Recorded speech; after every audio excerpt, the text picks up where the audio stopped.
Good morning, magandang umaga, and welcome to today's episode of My PI Dream. Today is Sunday, and it is build day 237, and not 236 two times in a row. I'll make sure that I get the right episode number on today's title. I did make the correction from yesterday because many of you identified that. You are so detailed. So anyway, thank you for the suggestion to make the correction, and I did. So anyway, today is Sunday, but remember Sunday is a normal build day at Villa FELIZ until we complete the schedule of all the work processes. And I believe that the window team will be out there today because I don't think they'll just sit inside the accommodations I set up for them yesterday, and I believe they will be on site today. So I expect more window work to be done today. I don't think that the precast people, or the precast people might be there today, because remember, I believe they are residing in the local area as well. I don't know. We'll find out once we get out there. It's just a little after 8 o'clock. I'm running just a little bit late. I did a little bit of chatting with my wife this morning, and we talked about some of the activities that went on yesterday, as well as a lot of the comments from the comment section. I thank each and every one of you for the kind and wonderful comments that I receive from you each and every day. Let's go ahead and get today started. So without further delay, let's get today's video underway.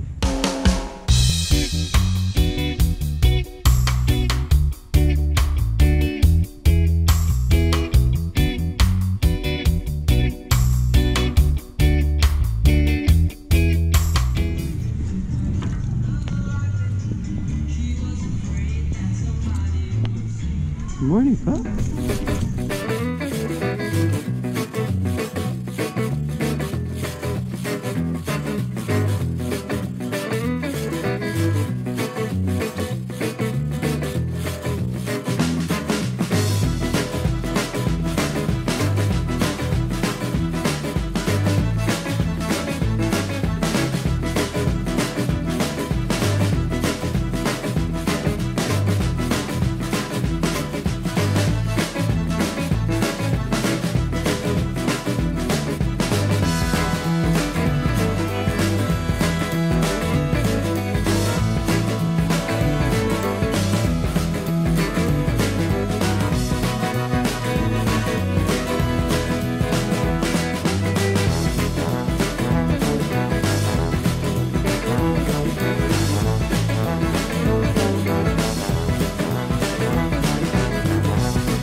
Well, we are on an abbreviated crew today.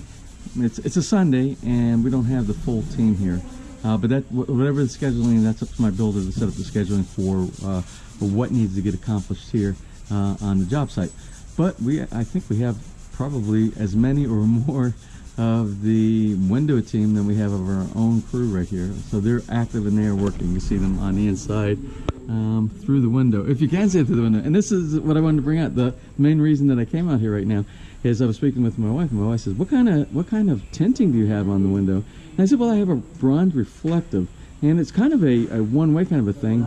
And that's what she was asking about was, isn't that going to stop a lot of the visibility from inside the house from you seeing outside? She thought it would be too dark. Well, let me show you what is so neat about this type of tinting. You see, we're on the outside, and it looks very. I mean, you can't see quite so much from the outside, and it'll even be more prevalent once the sun is on this side over here. But it is a reflective type of a bronze tinting, and it gives you a little bit of privacy for being inside the house, so people can't see you walking around inside your house quite as much as if they were clear. But let me show you, as far as she was worried about that we wouldn't see from the inside and being able to see on the outside, that it would be too dark. Let me show you what it's like on the inside.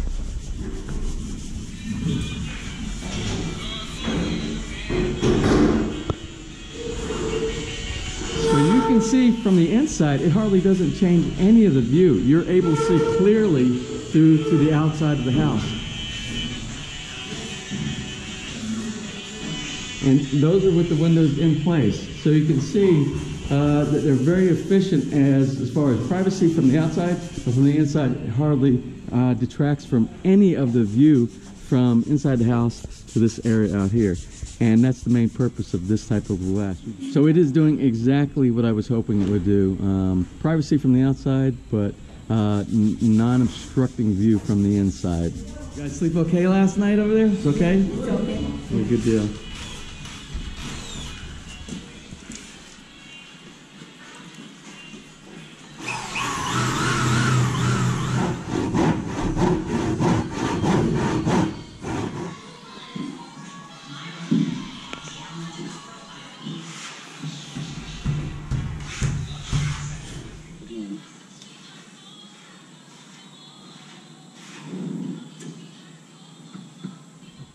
Ça va? Ça part.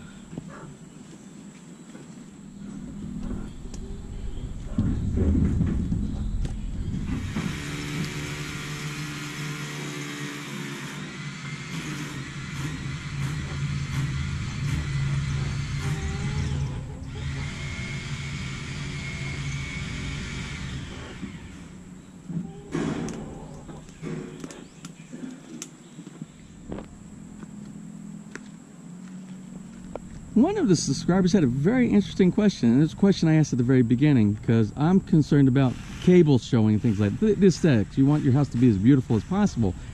And in the Philippines, for some reason, they still do not have grasped the concept of hiding all the cables underground, buried cables and things like that. There's a lot of exposed cable. As a matter of fact, if you drive downtown, every utility, it doesn't matter whether it's cable TV, whether it's fiber, whether it's DSL phone lines, everything, you see dozens and dozens of cables all grouped together, and they're like tie wrap, and it looks like a gobbledygook spaghetti mess. But here in the subdivision, what they do, we still have the electricity poles like they did way back in the 60s and 70s back in the US. We still have these, and these provide the electrical power. And ignore these drop-down cables. We haven't energized this phase over here. This phase won't be energized until we get a few more houses. So what we have to do is we run basically like an extension over to phase 1 to get our power to the houses right now. Anyway, once it's corrected, we will connect to the main cables, which are these cables you see right here. They will connect into the pole. The pole goes to the meter, which our meter, remember, is 300 meters from here. And then what will happen is it'll go through the meter, and the wires for this meter are embedded inside the concrete through the fence line, and they connect, they're underground, and they connect where you see all that orange, those orange PVCs down there. That's our entryway into the house. So everything is buried. So that's the answer to that question.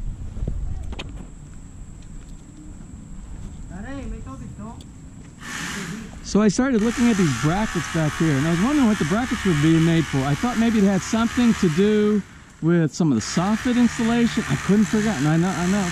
All of our brackets that hold up the roofing are all done, so I'm wondering, what is this for? So that's my builder when he came in this morning, which he came in early this morning on a Sunday.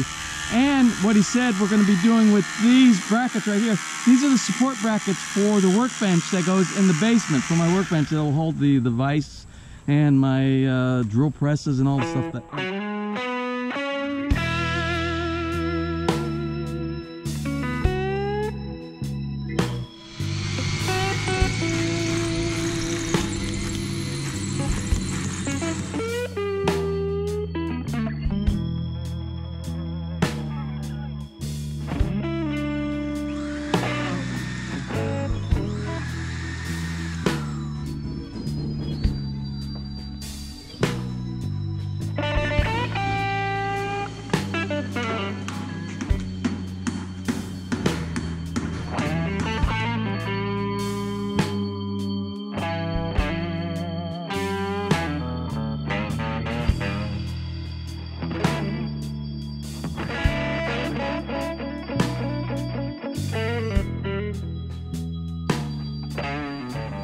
So anyway, it's a slow day today. We don't have the full crew here, but we are getting stuff done, especially the windows and the sliding glass doors as well. One tip I just wanted to do for today, and I did this earlier, but I just wanted to share this with you. I didn't put this on an earlier post. If you're going to be so daring, such as what we're doing here, to build a basement in the Philippines, and you just have to have proper preparation. It has to do with waterproofing. It has to do with what I'm going to talk with you about right now, which is your slope, your downward slope, so that you have clearance underneath your vehicle. And remember, all vehicles are different. Your ground clearance from your chassis to the ground. Wheelbases are different from the front of your tire, from the front to the tire in the back, and this all comes into play. Something I recommend you doing is doing a test before you calculate your final slope for your drop down into and out of your basement, if you're going to do that for your driveway, which is what we did here. And an easy way to do that is to measure from your front wheel, the center of your front wheel, to the center of your back wheel. And then what you're going to do is this angle iron kind of represents, this is 300, but my front to rear wheel center line is 310 centimeters, so a little over 3 meters. So what you're going to do is you're going to straddle whatever is going to be your center point, your highest point, which is going to be your trench, like this one right here. And then you want to get the exact amount on both ends. So like for this one right here, the exact amount at this level right here is about 22 centimeters on each end. And it's going to be slightly bigger than the 22 because I'm 10 centimeters short, but I have a good calculation, a good feeling how it's going to work. Then what you're going to do, so that says to me, once I'm straddling that point with no grass blocks on either end, which is going to give us a rise of about 6 more centimeters. Right now, that tells me without the grading on there, it's going to be 22 centimeters, approximately 22, maybe 24 centimeters of clearance. Now, right now, with just the gravel alone, my truck would have no problem getting across because I have 33 centimeters of clearance. And let's look what, for those of you in North America, 33 centimeters is going to be 13 inches. I have 13 inches of clearance before you hit my running board. Underneath it, there's no part of the vehicle that is lower than the running board. For my builder's Honda Civic over there, he has 22 centimeters. So right now, he would ground out where we are right now, but the thing is, of course, we still don't have the finish. We still don't have the sand. We still don't have the grass blocks, which is the grass blocks are 6 centimeters. So that gives 6 more centimeters of clearance, plus maybe about 2 centimeters of leveling sand, which gives 8 more centimeters. So where we are right now, then you have to subtract whatever the final finish is going to be right here. They'll do a little bit more. They'll put a little bit more concrete, and they're going to put the grate inside there. So that's going to take away 3 to 5 centimeters for his Honda Civic. Still, for my truck, for the Hilux, it's not going to be any problem. And I believe it will be very close for like a subcompact or a compact vehicle, but it should make it no problem. But these are things that you need to think ahead of time before you do this. You would not want to go like a very, very steep slope. And we're very lucky because our basement is only 1.5 meters down in the ground. It's not a true covered entire basement, so it makes this slope very forgiving. Tip of the day.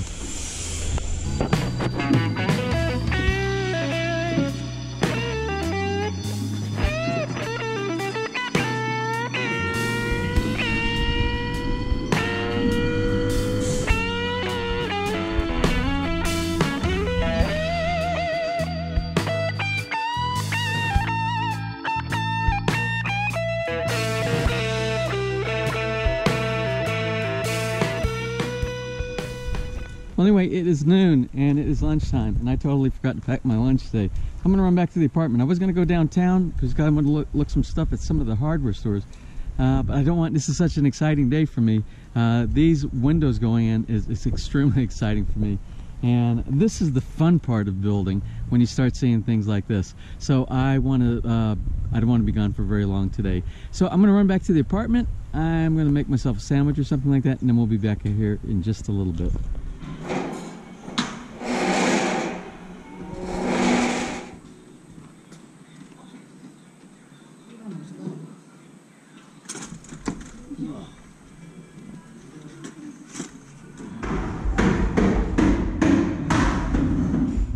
Well, I don't know if you can see, but he's testing the electronic windows inside here.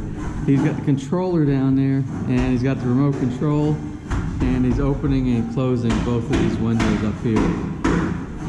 I'm not sure what the testing is involved. Okay, one going out while one comes in. I don't know if this is supposed to be synchronized, where they both open at the same time and both close at the same time. I'll find out in a minute. Anyway, our window guy seems to have a perplexed look on his face. He keeps doing the remote control, and when one window is closing, the other window is opening. I think we have a either wiring mismatch or configuration mismatch or something.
So you're probably wondering, James, what is he doing to your finished wall over there?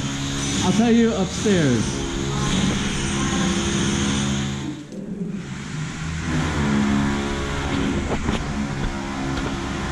Well, it's a little more quiet up here. Anyway, what he's doing right now is they found out that the sliding glass door that goes down in there is supposed to be, I think it's 2 meters, I believe it's 2 meters. And it won't fit. They didn't make the opening wide enough for it. We're about 5 millimeters too short. The door won't fit inside there. So we got to cut off 5 on that side. And what we did, both sides aren't equal either. One is about 5 millimeters longer or shorter than the other side. So that's why we're cutting from this side over here. Because both of the windows that are on the side, they're exactly 99 millimeters or 99 centimeters each, almost 1 meter, and we have 1 centimeter to play with. The other side is 99.5, and that one is a little over, right at, no, that's exactly 1. So that's the one that we have to cut off of. And the thing is they came out last week and they did measurements to make sure that everything would fit before they brought all the glasses out, and the windows and doors and stuff like that. So anyway, these are things to be expected, and it's things that we can deal with, and that's what we're doing. We're dealing with it, we're fixing it, we're moving on to other windows while we make that correction down there. We just have to do more finishing again on that once it gets completed. So while I'm waiting for these guys to make this correction here so we can fit that sliding glass door in there properly, I want to do a couple of birthday shout outs. And the first birthday shout out today is a belated, and it's only belated by 1 day because I just got the email this morning. Either the message on the YouTube site or in my email. I can't remember where it came from. Anyway, it came from Jenny, and she said, "Don't forget about my husband. My husband, Drew Edwards. It's his 58th birthday, and they are both now living in Massachusetts. But Jenny is originally from Cavite. So anyway, happy birthday, Drew." So anyway, while we're waiting on that correction to be done so that we can get a sliding glass window and get those side windows inside the sunroom area over there, I got a second birthday shout out. And the second birthday shout out is from Dad to his daughter. And Dad's name is Joven Della Pena. I hope I got that right. P-E-N-A, Pena, with the out of the little squiggly thing on the top of it. And it's to his daughter, and his daughter is Hadia Della Pena, who's celebrating her 18th birthday. Anyway, Dad over in Doha, Qatar, wants to make sure that you got a birthday shout out today, and it's your 18th birthday. So happy birthday, Hadia.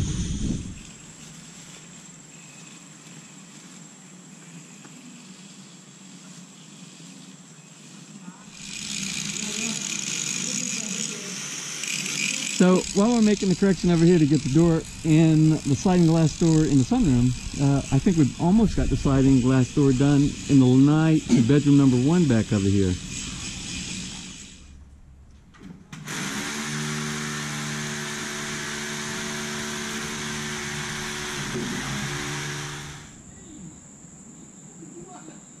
Well, here it is, 4:45. It's the end of the workday. It's the end of the week. It's the end of Sunday. Most of the guys are already gone. They got cleaned up around 4:30 and they took off a little bit early. And rightly so. Sunday is one of those days that they're coming in, and it's an extra work day so that we can meet target day to get completion here. But we don't want to push them too hard. They need a little bit of rest and have a little bit of fun, and so that they're revived for doing the tough stuff all during the week. So most of the crew is gone. We got a few guys here. The window team from 4 Q are still here, and I got to tell you, they've been working their little hearts off today. We got a lot of window installation, but not without some exceptions. Let me go ahead and talk about some of the problems that we had with today's installation.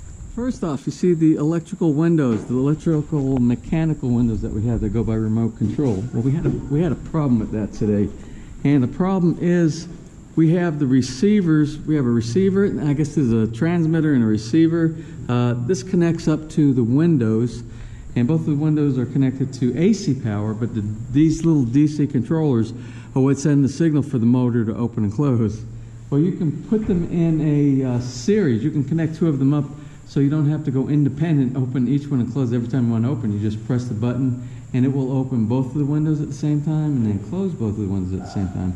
Well, the problem that we had today is when we press the button, one window open and one window closed. They go in the opposite direction of each other. And the technician tried to do a couple of things and none of them seemed to work. So we have somebody tomorrow, tomorrow, that's supposed to be coming, one of the engineers is supposed to be coming to try to figure out, and I'm sure it's a very simple solution, and it probably has something to do with wiring, could have something to do with the receiver transmitter, I don't know, but I'm sure they'll get that figured out. There's no doubt in my mind about that. Second problem that we had today, second challenge, and what it was this window space right here. This is a sliding glass door like the one that we were looking at in the lanai earlier, and the sliding glass door is 2 meters in width.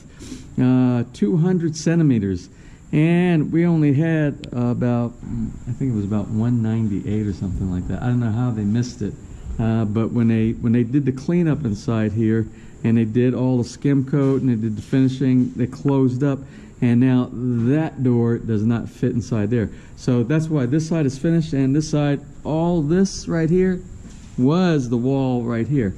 So we shaved off I think about 5 centimeters off of there, and now we have plenty of room. But you have to be careful because this window over here is a 1 meter window, and this is a 1 meter window over here. So we had to look at the two, and those weren't exactly correct either. They weren't exactly 1 meter. So we took the one that had the most on it, and which was this side, this whole side here, and that's what we shaved. So we've got that done. So it needs skim coat and some finishing. And I don't know if they'll do that or do that after they mount the window, but we couldn't mount that, or that door.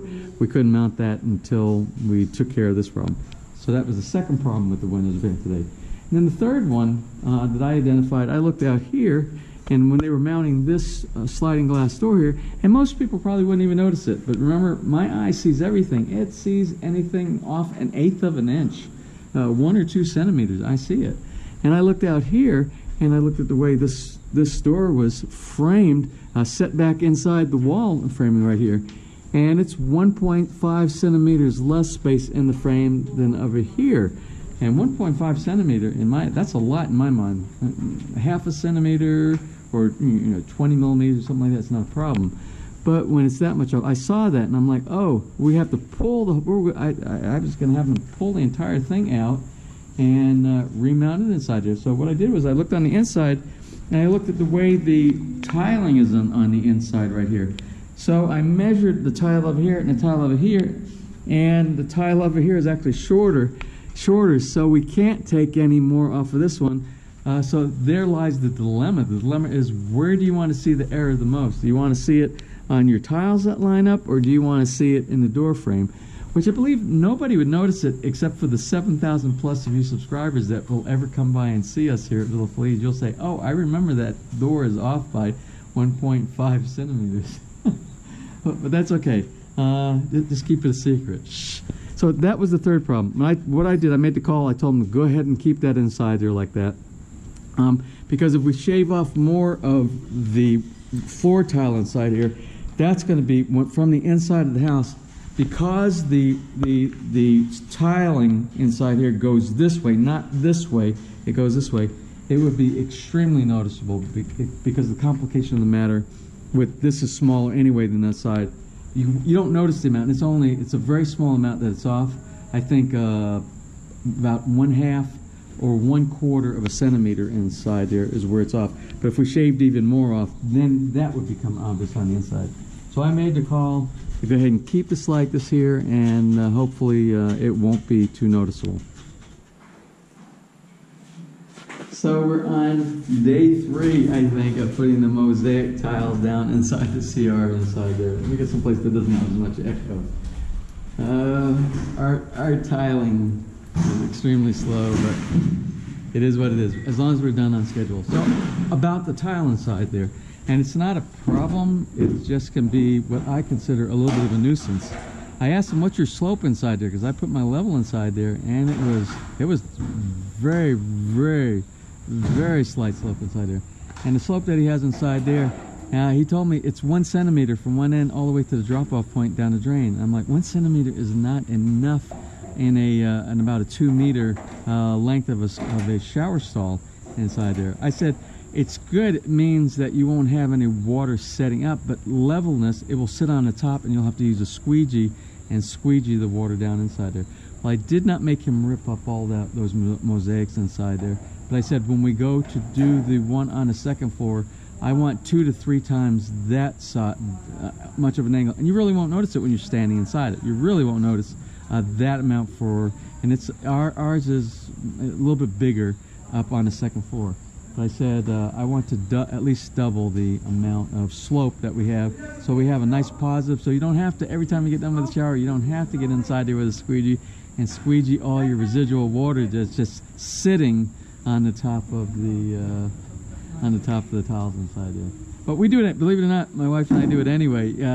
When we get done with the shower in the US, we squeegee the walls. It's all tile just like this. You saw the renovation that I did. And so that's nice and clean, and it makes it very easy because you hardly ever have to do any scrubbing of the walls, because if you do it every single time, it just takes 30 seconds or so, then it makes for cleanup day that much easier. So but anyway, I want to do it right when we do it, so we'll do it a little bit better on the second floor. So those are the things that we had to do some adjustments for today, but let's look at some of the other successes that we had today. And one of the successes, remember the first thing when I came in this morning, I said I wanted to get my builder to start knocking out some of this plumbing so that we can get some of the drying in on this side of the house. Well, he finished this big pipe, this huge pipe that's over here.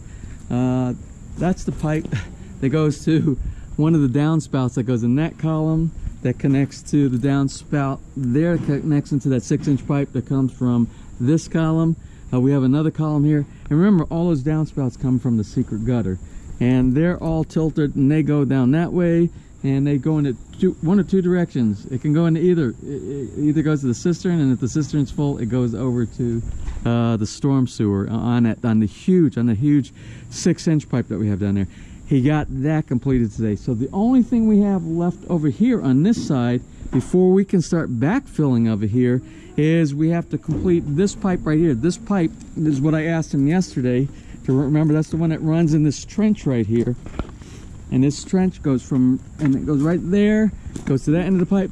And that pipe is the one I asked him to do independent of all these other pipes that we have for some of the drains. And we're going to run that down to the end, on the right-hand side of the 6-inch pipe. It's going to go down, and it's going to end up over in the storm sewer as well. And that's going to be all by itself, because I expect we're probably going to get a lot of water up here because the slant does not go away.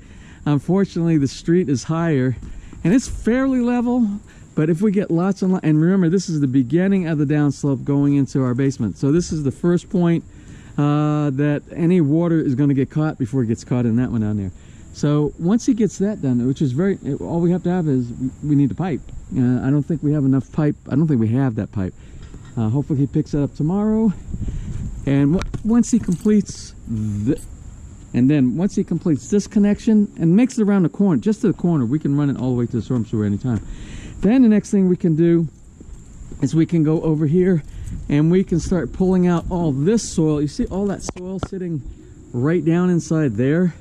Well, believe it or not, when they were doing the waterproofing, instead of taking the time to remove all this dirt, move it out the way, because it's still got to go down a half a meter. That behind that dirt right there to the basement beam, and that's got to be waterproofed. But they waterproofed right on top of the soil. So I don't know. So anyway, so what's going to happen once we get that out of the pipe and it's ready for backfill? We'll just take the soil, instead of throwing the soil over here in the yard, we'll just take it and redistribute it out in the fill. That'll be a backfill. And at the same time, we're clearing the wall up. Then we will clean the wall up. We will waterproof it, and then we will start backfilling everything here. And our job is complete on this side. And remember, back around the corner on the east side, we still have to close out the pipe that goes to the septic tank. We got to make those 2 connections in there, and we're almost ready to start backfilling that as well. Once I get that done, I will be really happy. And that's where you see all the soil here, all the soil, and a lot of the soil, and all those bags are going to fill the trench and this area around here. So we'll be able to get rid of a lot of the soil in the front yard. I did not do a drone shot today. I kind of wish I had, but we just had a little bit of rain that came through. And I would have liked to have captured this that we got done. These are beautiful. This is one of my favorite windows in the entire house, is this arch window up here, which got installed today. And I would have loved to have gotten a drone shot from the front of the house coming down and approaching with the new window in place. But hopefully tomorrow is a good day. We have a sunny day, and we'll have more windows installed, and then I'll do a 360 of the window installation. We got windows installed all over the place on this bedroom. I believe the bedroom number 1, I think we got all the windows inside the sliding glass door, and this very small window that's inside that room as well. And of course, the sunroom. You saw the sunroom windows got installed today, and that's these over here. But only half of them. Remember, the other half is where that problem that we addressed today, and I suspect tomorrow we'll do the installation of that. Well, other than some painting that went on today and some sanding and finishing for that sunroom ceiling fixture, ceiling detail up in the sunroom, not much else got done, because remember, the mason guys were not here today because all this has to be skim coated inside here. Those guys weren't here today. Oh, one of the things that was done was some of the precast. Some of the skim coat was being done on the back of the house. I think I showed you that earlier. So other than that, I think that pretty much captures what went on around here today. Again, tomorrow is Monday, and Monday is going to be another day. We should have the full crew out here on Monday. And it seems like there was one other thing I asked my builder about. Oh, the wood company is going to come out here and do the measurement for the doors that go in the garage. Let me tell you the names. I know one of them's Nada, but there's another name for another type of wood. Let me see if I can find the name of the other wood they told me about. Okay, so the two woods that we're going to be looking at tomorrow, Yakal, I hope I pronounced that right. Again, I'm horrible with the words over here, and Nada wood. And I think the Yakal, and I haven't seen that, but I've seen Nada before. A lot of people use that for the floors inside their house, because it's termite resistant, and it lasts a very long time. But the Yakal, I haven't seen that before, but I think it's much more expensive than the Nada. But we'll take a look at that as well. He looked at the pictures that my builder said that I gave to my builder, and he said he will have no problem building those, but they're going to be a little expensive, but about the same price as a roll down door, and they'll be elegant. So that's for tomorrow. So anyway, I'm going to close for today. It was a beautiful, beautiful day out here all day long, and I was just so energized with these windows being installed and seeing more and more of the finishing going on. The house is starting to come alive, and we have electricity. Some of the electricity is wired in, and that's how we had electricity to the two windows up there. My electrician made sure that those were available in the breaker box. He's probably got that one turned on. So we are moving forward and closer to the reality of Villa FELIZ coming alive here. You look guilty. You have guilty eyes. What do you got in your mouth? What is that? Chewing on wood. So anyway, tomorrow is going to be Monday, and it is going to be, I believe it's going to be build day 238. I think it's 238 tomorrow. So anyway, until tomorrow, if you enjoyed today's video, please give me a thumbs up. Please share, and if you have not subscribed, just click on that little My PI Dream in the bottom right hand side of your screen. You'll be subscribed, and you'll be notified the next time I upload a new video. So until tomorrow, you have a wonderful and blessed day.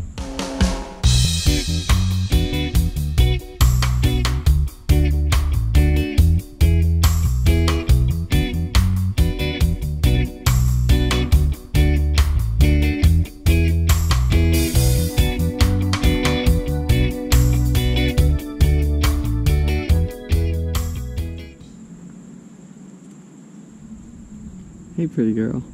Hey, pretty girl. Hey, pretty girl. How are you, huh? Hey, leave her alone. Leave her alone. Quit picking on her.